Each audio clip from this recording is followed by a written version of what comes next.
Man named Albert Ostman, picture taken in 1957, talking about an event that occurred to him 33 years earlier in 1924 when he was a young man, a timber cruiser in the woods of southern British Columbia. He's taking some time off. He's out looking for gold mines, lost gold mines. He's sleeping in his sleeping bag one night, and suddenly Big Hand picks him up, shoves him to the bottom of the bag, slings him over its back like Santa's bag of toys, and scoops up his camp stores with the other hand and walks off with him. He is captured by a Bigfoot.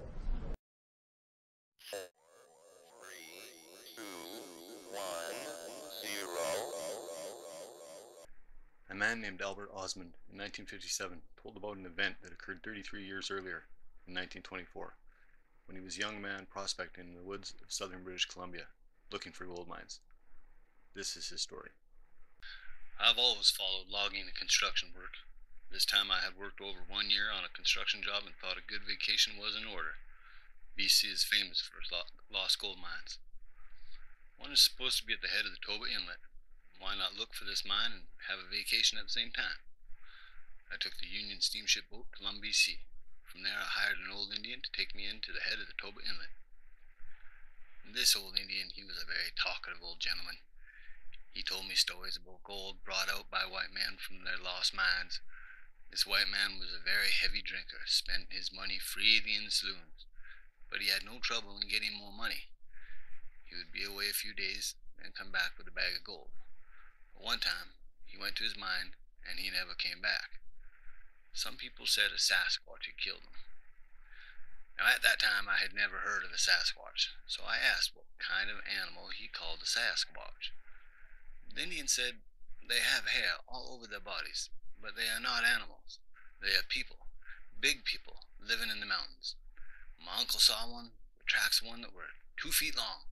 One old Indian saw one over 8 feet tall. I told the Indian I didn't believe in their old fables about mountain giants. It might have been some thousands of years ago, but not nowadays. The Indian said, there may not be many, but they still exist. We arrived at the head of the inlet about 4 p.m. I made camp at the mouth of a creek. The Indian had supper with me, and I told him to look out for me in about 3 weeks. I would be camping at the same spot when I came back. Next morning, I took my rifle with me, but left my equipment at the camp. I decided to look around for some deer trail to lead me up into the mountains. On the way up the inlet, I had seen a pass in the mountain that I wanted to go through to see what was on the other side. I spent most of the forenoon looking for a trail, but found none, except for a hogback running down to the beach. So I swamped out a trail from there, got back to my camp about 3 p.m. that afternoon. I made up my pack to be ready in the morning. My equipment consisted of one .30-30 Winchester rifle. I had a special homemade prospecting pickaxe on one end, pick on the other. I had a leather case for the pick, which fastened to my belt. Also had my sheath knife. The storekeeper at Lund was cooperative. He gave me some cans for my sugar, salt, and matches to keep them dry. My grub consisted mostly of canned stuff, except for a side of bacon, a bag of beans, 4 pounds of prunes, and 6 packets of macaroni cheese, 3 pounds of pancake flour, and 6 packets of Rye King hardtack, 3 rolls of snuff, 1 quart sealer of butter, and 2 1-pound cans of milk. I had 2 boxes of shells for my rifle. The storekeeper gave me a biscuit tin.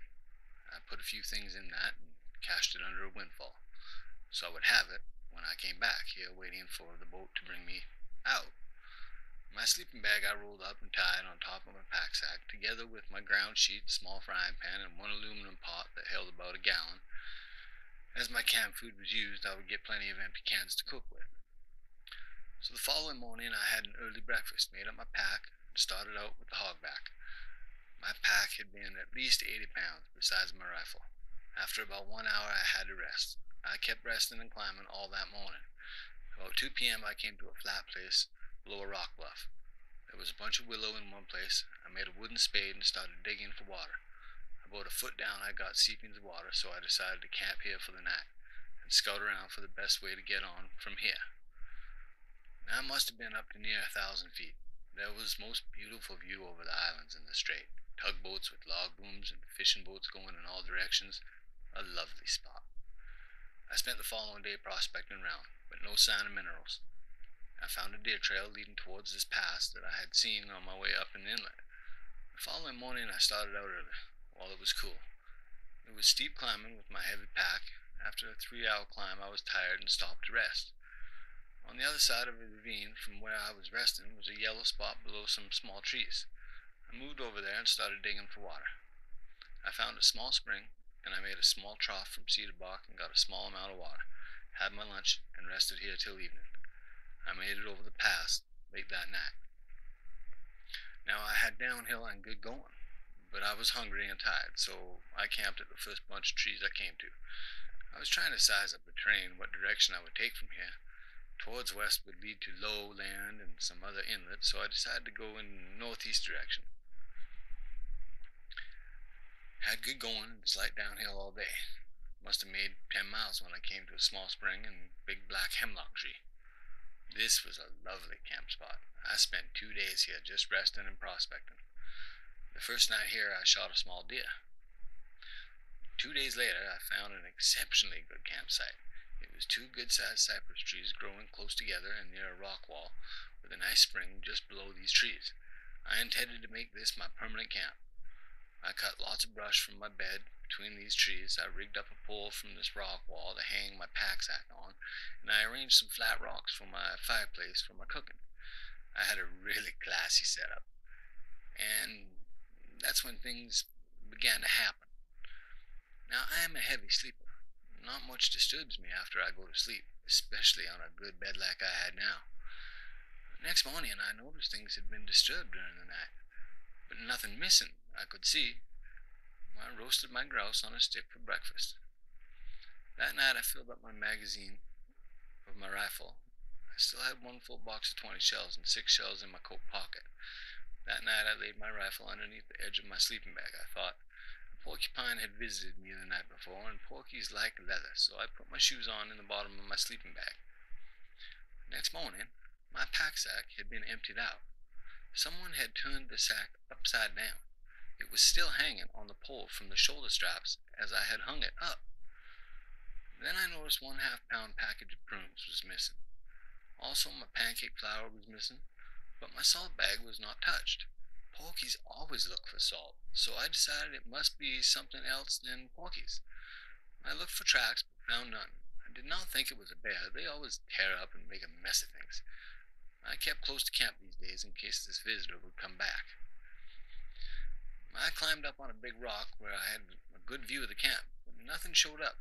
I was hoping it would be a porky, so I would get a good porky stew. These visits had now been going on for 3 nights. This night it was cloudy, and I looked like it might rain. I took special notice of how everything was arranged.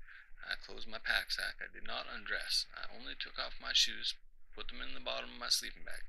I drove my prospecting pick into one of the cypress trees so I could reach it from my bed. I also put the rifle alongside me, inside my sleeping bag. I fully intended to stay awake all night to find out who my visitor was, but I must have fallen asleep. I was awakened by something picking me up. I was half asleep, and I did not remember where I was. As I began to get my wits together, I remembered I was on this prospecting trip, and in my sleeping bag. My first thought was, it must be a snowslide, but there was no snow around my camp. Then it felt like I was tossed on a horseback, but I couldn't feel whoever it was walking. Well, I could feel whoever it was walking. I tried to reason out what kind of animal this could be. I tried to get at my sheath knife and cut my way out, but I was in an almost sitting position and the knife was underneath me. I could not get a hold of it, but the rifle was in front of me. I had a good hold of that, and I had no intention to let it go. At times I could feel my pack sack touching me, and could feel the cans in the sack touching my back. After what seemed like an hour, I could feel where going up a steep hill. I could feel myself rise for every step. What was carrying me was breathing hard and sometimes gave a slight cough. Now I knew this must be one of the mountain Sasquatch giants that Indy told me about. I was in a very uncomfortable position, unable to move. I was sitting on my feet, and one of the boots in the bottom of the bag was crossways with the hobnail sole up across my foot. It hurt me terribly, but I could not move. It was very hot inside. It was lucky for me this fella's hand was not quite big enough to close up around the whole bag when he picked me up. There was a small opening at the top, otherwise I would have choked to death. Now he was going downhill. I could feel myself touching the ground at times, and at one time he dragged me behind him, and I could feel he was below me. Then he seemed to get on level ground and was going at a trot for a while, a long while. By this time I had cramps in my legs. The pain was terrible. I was wishing he would get to his destination soon. I could no longer stand this type of transportation much longer.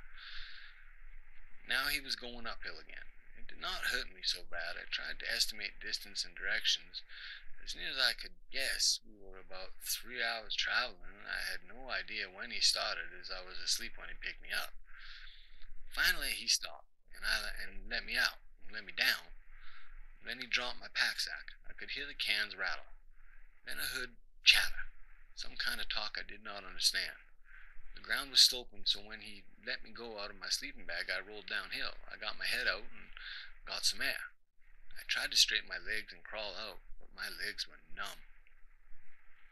It was still dark. I could not see what my captors looked like. I tried to massage my legs to get some life in them and get my shoes on. I could hear now it was at least 4 of them. They were standing around me and continuously chattering. I'd never heard of Sasquatch before the Indian told me about them, but I knew I was right among them now. But how to get away from them? There was another question. I got to see the outline of them now as it began to get lighter, though the sky was cloudy and it looked like rain. In fact, there was a slight sprinkle. I now had circulation in my legs, but my left foot was very sore on top where it had been resting on my hobnail boots. I got my boots out from the sleeping bag and tried to stand up. I found that I was wobbly on my feet, but I had a good hold of my rifle. I asked, "What you fellas want with me?" Only some more chatter. It was getting lighter now, and I could see them quite clearly. I could make out forms of 4 people, 2 big and 2 littler ones. They were all covered with hair, and no clothes on at all. I could now make out mountains all around me. I looked at my watch. It was 4:25 a.m. It was getting lighter now, and I could see the people clearly. They looked like a family. Old man, old lady, and 2 young ones, a boy and a girl. The boy and the girl seemed to be scared of me. The old lady did not seem to be too pleased about what the old man had dragged home, but the old man was waving his arms and telling them all what he had in mind. They all left me alone. Well, they all left me then. I had my compass and my prospecting glass on my string around my neck, the compass in my left hand shirt pocket, and my glass in my right hand pocket. I tried to reason our location and where I was. I could see now that I was in a small valley or basin about 8 or 10 acres, surrounded by high mountains. On the southeast side, there was a V-shaped opening about 8 feet wide at the bottom and about 20 feet high at the highest point. That must be the way I came in. But how will I get out? The old man was now sitting near this opening. I moved my belongings up close to the west wall. There were 2 small cypress trees there, and this will do for a shelter for the time being, until I find out what these people want with me, and how to get away from here. I emptied out my pack sack to see what I had left in line of food. All my canned meat and vegetables were intact, and I had 1 can of coffee. Also 3 small cans of milk, 2 packages of Rye King hardtack, and my butter sealer half full of butter. But my prunes and my macaroni were missing. Also my box of shells for my rifle. I had my sheath knife, but my prospecting pick was missing, and my can of matches as well. I only had my safety box full, and that held only about a dozen matches. That did not worry me. I could always start a fire with my prospecting glass when the sun is shining, if I got dry wood. I wanted hot coffee, but I had no wood. Also nothing around here that looked like wood. I had a good look over the valley from where I was, but the boy and the girl were always watching me from behind some Jupiter tree. I decided there must be some water around here. The ground was leaning towards the opening in the wall. There must be water at the upper end of this valley. There is green grass and moss along the bottom. On my my utensils were left behind. I opened my coffee tin and emptied the coffee into a dish towel and tied it with the metal strap from the can. I took my rifle and then the can and went looking for water. Right at the head under a cliff there was a lovely spring that disappeared underground. I got a drink and a full can of water. When I got back, the young boy was looking over my belongings, but he did not touch anything. On my way back, I noticed where these people were sleeping. On the east side wall of this valley was a shelf in the mountainside with overhanging rock looking something like a big undercut in a big tree about 10 feet deep and 30 feet wide. The floor was covered with lots of dry moss, and they had some kind of blankets woven of narrow strips of cedar bark packed with dry moss. They looked very practical and warm, with no need of washing. The first day did not much happen. I had to eat my food cold. The young fella was coming near me and seemed curious about me. My one snuff box was empty, so I relied it towards him. When he saw it coming, he sprang up quick as a cat, grabbed it. He went over to his sister and showed it to her. They found out how to open it and close it. They spent a long time playing with it. Then he trotted over to the old man and showed him. They had a long chatter. Next morning, I made up my mind to leave this place. If I had to shoot my way out, I could not stay much longer. I had only enough grub to last me till I got back to Toba Inlet. I did not know the direction, but I would go downhill and would come out near civilization someplace. I rolled up my sleeping bag, put that inside my pack sack, packed the few cans I had, swung the sack on my back, injected the shell into the barrel of my rifle, and started for the opening in the wall. The old man got up, held up his hands as though he was going to push me back. I pointed to the opening. I wanted to go out, but he stood there pushing towards me and said something that sounded like, "Soka, soka." I backed up to about 60 feet. I did not want to be too close, I thought. If I had to shoot my way out, a 30-30 might not have much effect on this fella. It might make him mad. I only had 6 shells, so I decided to wait. There must be a better way than killing him in order to get out of here. I went back to my campsite to figure out some other way to get out. I could make friends with the young fella or the girl. They might help me. If I only could talk to them. Then I thought of a fellow who saved himself from a mad bull by blinding him with snuff in his eyes. But how will I get near enough to get this fellow to put snuff in his eyes? So I decided next time I'd give the young fellow my snuff box to leave a few grains of snuff in it. He might give the old man a taste of it. But the question is, in what direction will I go? If I should get out of here, I must have been near 25 miles northeast of Toba Inlet when I was kidnapped. This fellow must have traveled at least 25 miles in the 3 hours he carried me. If he went west, we would be near salt water. Same thing if he went south. Therefore, he must have gone northeast. If I then keep going south and over 2 mountains, I must hit salt water someplace between London and Vancouver. Well, the following day I did not see the old lady till about 4 p.m. She came home with her arms full of grass and twigs and all kinds of spruce and hemlock, as well as some kind of nuts that grow under the ground. I've seen lots of them on Vancouver Island. The young fellow went up the mountain to the east every day. He could climb better than a mountain goat. He picked some kind of grass with long sweet roots. He gave me some one day and they tasted very sweet. I gave him another snuff box with about a teaspoon of snuff in it. He tasted it, then went to the old man. He licked it with his tongue. They had a long chat. I made a dipper from a milk can. I made many dippers. You can use them for pots too. You cut 2 slits near the top of any can, then cut a limb from any small tree, cut down back of the limb down the stem of the tree. Then taper the pot you cut from the stem. Then cut a hole in the tapered pot, slide the tapered pot in the slit you have made in the can, and you have a good handle on your can. I threw one over to the young fella that was playing near my camp. He picked it up and looked at it. Then he went to the old man and showed it to him. They had a long chatter. Then he came to me, pointed at the dipper, and then at his sister. I could see that he wanted one for her too. I had other peas and carrots, so I made one for his sister. He was standing only 8 feet away from me when I had made the dipper. I dipped it in water and drank from it. He was very pleased, almost smiled at me. Then I took a chew of snuff, smacked my lips, said, "That's good."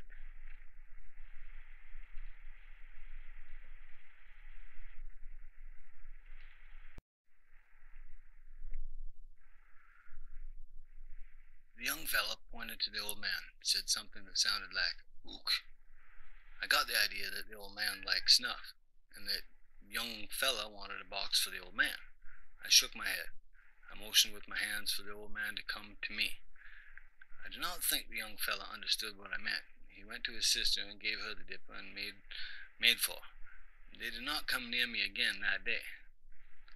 I had now been here 6 days, but I was sure I was making progress. If only I could get the old man to come over to me, get him to eat a full box of snuff, that'd kill him for sure. And that way, I wouldn't be guilty of murder.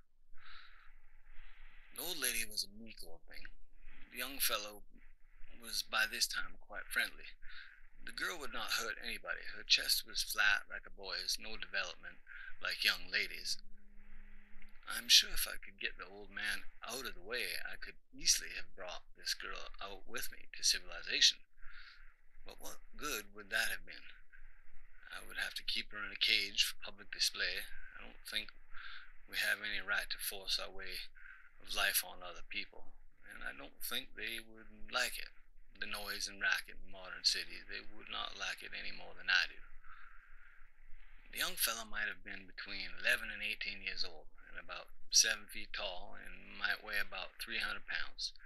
His chest would be 50 to 55 inches, his waist about 36 to 38 inches.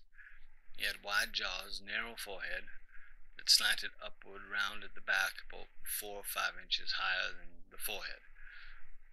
The hair on the head was about 6 inches long. The hair on the rest of the body was short and thick in places. The woman's hair on the forehead had an upward turn like some women have. They call it bangs among women's hairdos. Nowadays, the old lady could have been anything between 40 and 70 years old. She was over 7 feet tall. She would be about 500 to 600 pounds. She had very wide hips and a goose-like walk. She was not built for beauty or speed. Some of those lovable brasiers and uplifts would have been a great improvement on her looks and her figure. The man's eye teeth were longer than the rest of the teeth, but not long enough to be called tusks. The old man had been near 8 feet tall, big barrel chest, and big hump on his back, powerful shoulders. His biceps on upper arm were enormous and tapered down to his elbow. His forearms were longer than the common people have, but well proportioned. His hands were wide, the palm was long and broad and hollow like a scoop. His fingers were short in proportion to the rest of his hand. His fingernails were like chisels. The only place they had no hair was inside their hands and the soles of their feet and upper part of the nose and eyelids. I never did see their ears. They were covered with hair hanging over them. If the old man were to wear a collar, it would have to be at least 30 inches. I have no idea what size shoes they would need.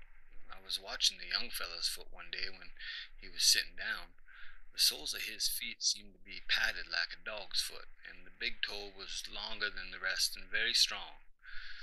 In mountain climbing, all they needed was footing for his big toe. They were very agile. To sit down, they turned their knees out and came straight down. To rise, they came straight up, without help of hands or arms. I don't think this valley was their permanent home. I think they moved from place to place as food is available in different localities. They might eat meat, but I never saw them eat meat or do any cooking. I think this was probably a stopover place, and that the plants with sweet roots on the mountainside might have been in season this time of the year. They seem to be most interested in them. The roots have a very sweet and satisfying taste. They always seem to be seemed to do everything for a reason, wasted no time on anything they did not need. When they were not looking for food, the old man and the old lady were resting, but the boy and the girl were always climbing something or some other kind of exercise. My favorite position was to take hold of his feet with his hands and balance on his rump, then bounce forward. The idea seems to be to see how far he could go without his feet or hands touching the ground. Sometimes he made 20 feet. But what to do, or what do they want with me? They must understand I cannot stay here indefinitely. I will soon have to make a break for freedom.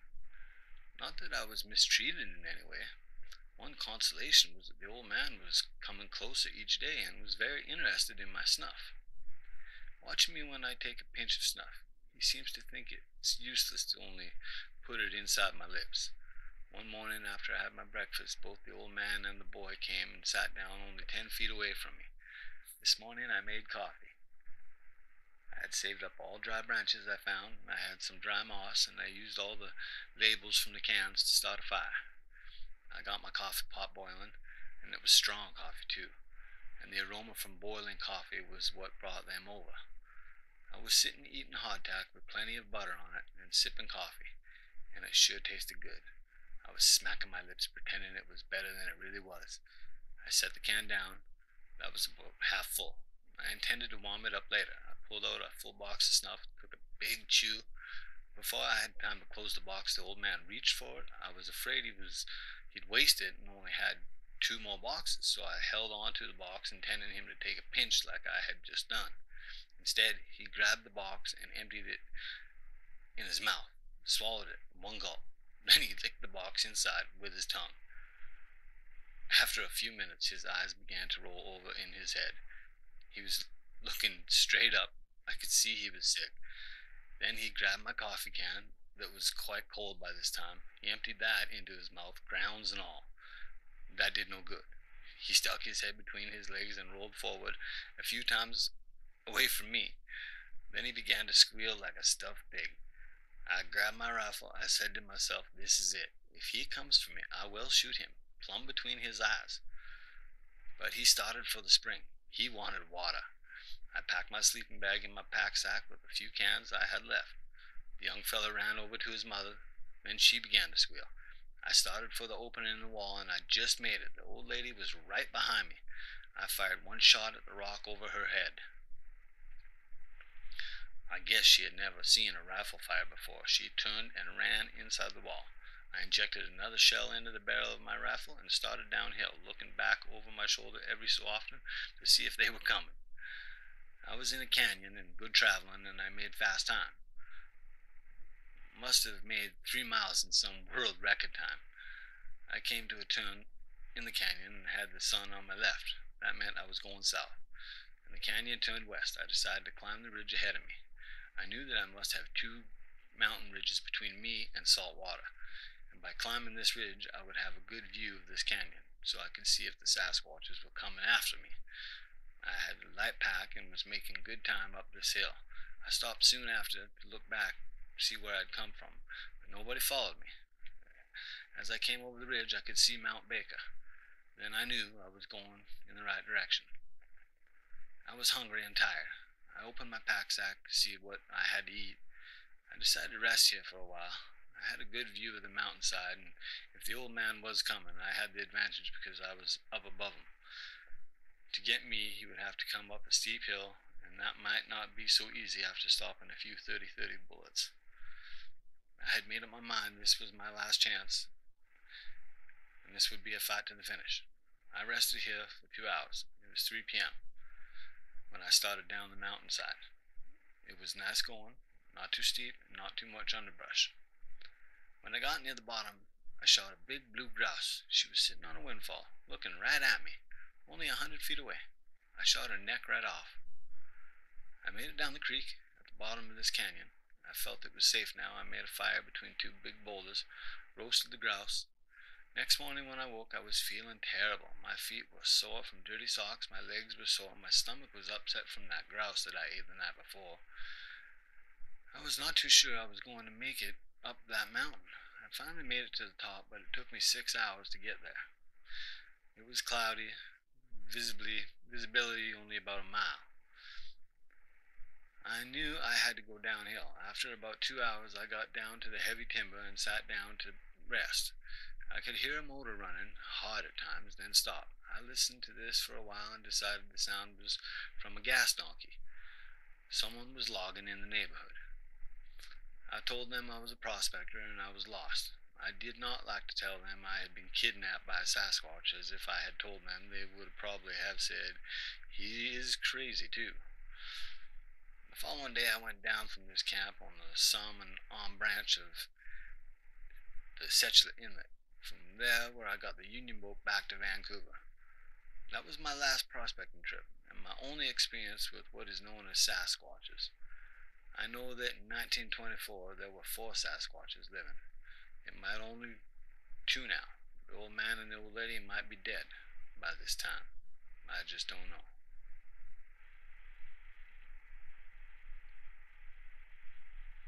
There's no doubt that this is a bona fide film for a number of reasons we're going to go over. All right. First of all, it was a bright sunny day, as you can see. What happened was the sun was shining such that it was glinting off of her shoulder and thigh as she walked, and you could see her muscles rippling in her shoulder, in her thigh as she walks. In good slow-mo close-up, you can see that, which they did not provide in that program. All right. If that's a person in a suit, the suit has to be glued to naked skin.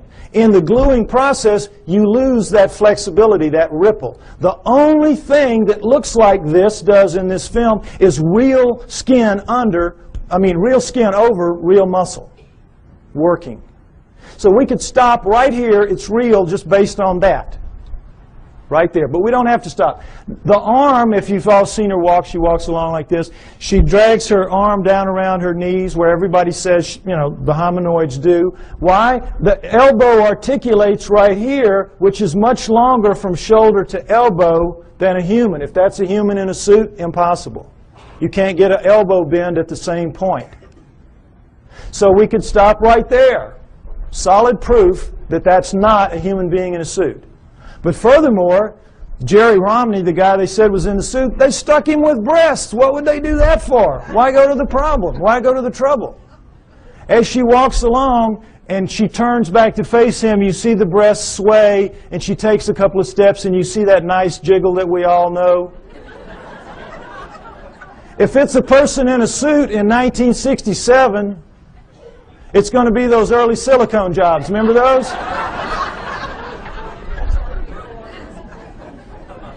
Absolutely real right there. Furthermore, she left tracks in the hard-packed sand of the creek bed. 1 inch deep. We have pictures, we have casts. That cast you saw earlier of the cast in the foot, that was her foot. No question, inch deep, walked a 200-pound man beside her not long after. He sank about 1/4 inch. So we know that as she stood there doing this, she weighed 600 to 800 pounds. Fake that. That's got to be a real lead-lined suit. 600 to 800 pounds as she walks. So we know that it was a legitimate film. Furthermore, as they pointed out in the program, with the fake films, they can never tell you where it happened and who did it, who took it, because they don't want that guy to be grilled and they don't want experts to go and measure one limb here and know how tall it really was. What Patterson did was he went right out fast as he could and begged every expert in the area that he could call, every anthropologist and zoo person, come out, bona fide sighting, please bring dogs. And you don't want to bring dogs because these things have a very powerful body odor that even tracking dogs will recoil from. If it's a person in a suit, it's like the suit's not even there. The dogs are after it. Patterson did, of course, no expert came. Needless to say, they never do. You can't get them to go because they know what will happen. A young man named Grover Krantz went out early in his career as an anthropologist, took a look at one, and he said, "It looks real to me." And it's 30-some-odd years later, and I think he's still trying for tenure. They've made a tremendous example out of Grover Krantz for what happens to people who side with the enemy in this issue, which is a very volatile, very sensitive issue. Okay? So no experts would come, needless to say. Patterson did everything right that he could except film something that could be real. Other than that, he was great.